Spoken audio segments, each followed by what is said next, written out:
Hi friends, welcome. ಇವತ್ತು ನಾನು caramel pudding ಮಾಡೋದನ್ನು ತೋರಿಸ್ತಾ ಇದ್ದೇನೆ. ಮೊದಲಿಗೆ ಒಂದು ಪ್ಯಾನ್ಗೆ ನಾನಿಲ್ಲಿ 1 ಗ್ಲಾಸ್ ಆಗುವಷ್ಟು ಹಾಲು ಹಾಕೋತಾ ಇದ್ದೀನಿ. ಇದು ಸ್ವಲ್ಪ ಬಿಸಿ ಆಗಬೇಕು ಹಾಲು. ಆಮೇಲೆ ಒಂದು ಬೌಲಲ್ಲಿ ನಾನಿವಾಗ ಕಸ್ಟರ್ಡ್ ಪೌಡರ್ಗೆ ಒಂದು ಸ್ವಲ್ಪ ಹಾಲು ಹಾಕ್ಕೊಂಡು ಮಿಕ್ಸ್ ಮಾಡಿ ಅದನ್ನು ಕೂಡ ಇದಕ್ಕೆ ಆ್ಯಡ್ ಮಾಡ್ಕೊಂಡಿದ್ದೀನಿ.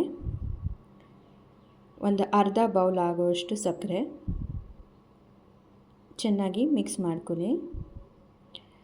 ಅದು ತಿರುಗಿಸ್ತಾ ಹೋಗಬೇಕು. ಅದು ತಿಕ್ನೆಸ್ ಬರುತ್ತೆ ನೋಡಿ, ಈ ಥರ ಗಟ್ಟಿಯಾಗತ್ತೆ. ಅದು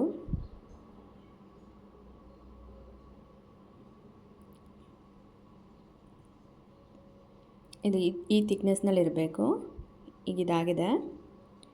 ಈಗ ಇನ್ನೊಂದು ಬೌಲಲ್ಲಿ ನಾನಿಲ್ಲಿ 2 ಸ್ಪೂನ್ ಸಕ್ಕರೆ ಹಾಕೋತಾ ಇದ್ದೀನಿ.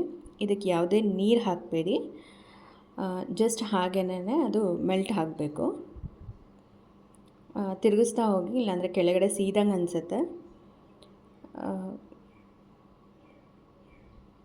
ನೋಡಿ, ಇದು ಚೆನ್ನಾಗಿ ಮೆಲ್ಟ್ ಆಗಬೇಕು. ಇದು ಚೆನ್ನಾಗಿ ಮೆಲ್ಟ್ ಆಗ್ತಾ ಇದೆ. ಅದು ನೋಡಿ, ಇವಾಗ ನೀಟಾಗಿ ಮೆಲ್ಟ್ ಆಗಿದೆ. ಇದು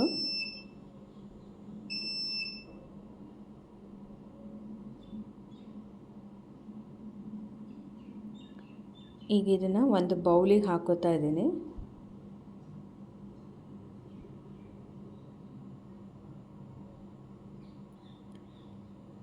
ಇದು ಸ್ವಲ್ಪ ಕೂಲ್ ಆಗಬೇಕು, ಅಂದರೆ ಅದು ಮೇಲ್ಗಡೆ ಇರೋ ಬಬಲ್ಸ್ ಎಲ್ಲ ಸ್ವಲ್ಪ ಕ್ಲಿಯರ್ ಆಗಬೇಕು.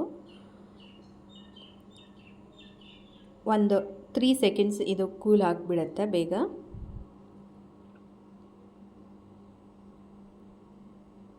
ಈಗ ಇದಕ್ಕೆ ಕಸ್ಟರ್ಡ್ ಮಿಲ್ಕ್ ನಾವೇನು ಮಾಡ್ಕೊಂಡಿದ್ವಿ ಅದನ್ನು ನಾವು ಇದಕ್ಕೆ ಆ್ಯಡ್ ಮಾಡ್ಕೊತಾ ಇದ್ದೀನಿ.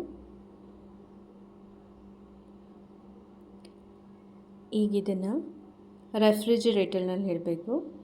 ಯಾವುದೇ ಫ್ರೀಝರ್ನಲ್ಲಿ ಇಡಬೇಡಿ ನೀವು. ಇದನ್ನು ಮಾಮೂಲಿ ಫ್ರಿಡ್ಜ್ನಲ್ಲಿ ಇಡಿ. ಇದು 2 to 3 hours ನಾನು ಇಟ್ಟಿದ್ದೀನಿ. ನೋಡಿ, ಇದು ಈ ಥರ ಆಗಿದೆ. ಈಗ ಇದನ್ನು ಒಂದು ಪ್ಲೇಟಿಗೆ ನಾನು ಹಾಕೋತಾ ಇದ್ದೀನಿ. ನೋಡಿ ಎಷ್ಟು ಚೆನ್ನಾಗಿ ಬಂದದಲ್ಲ.